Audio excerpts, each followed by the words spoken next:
بسم اللہ الرحمن الرحیم۔ آج ہم قلقلہ کا بیان پڑھیں گے۔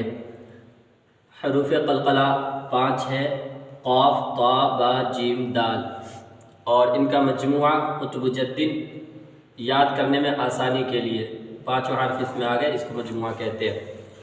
ان کا قاعدہ یہ ہے کہ جب ان 5 میں سے کسی پر جزم ہو تو ان کے پڑھتے وقت ان کے مخرج جو ہے ٹکر کھا کر الگ ہو جاتے ہیں۔ کسی حرف سے اس کو ملائیں گے اور ٹکر کھانے کے بعد الگ ہو جائے گا، تو یہ اس کو قلقلہ کہتے ہیں۔ مثال کے طور پر اب، با پہ جزم ہے، اس کو حمزہ با زبر اب ایسے پڑھیں گے، اب، اب، اب، تو یہ آواز ٹکر کھا کر الگ ہو رہی ہے۔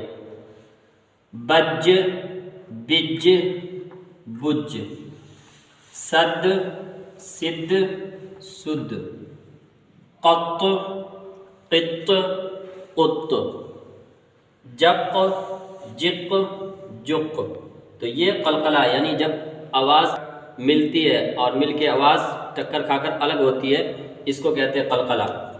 بعض بچے جو ہے پڑھنے میں ان کے علاوہ حرفوں پر قلقلہ کر دیتے ہیں، مثال کے طور پہ لام اور سین، اس میں قلقلہ نہیں ہوگا، یہ ہے ال، ال، ال۔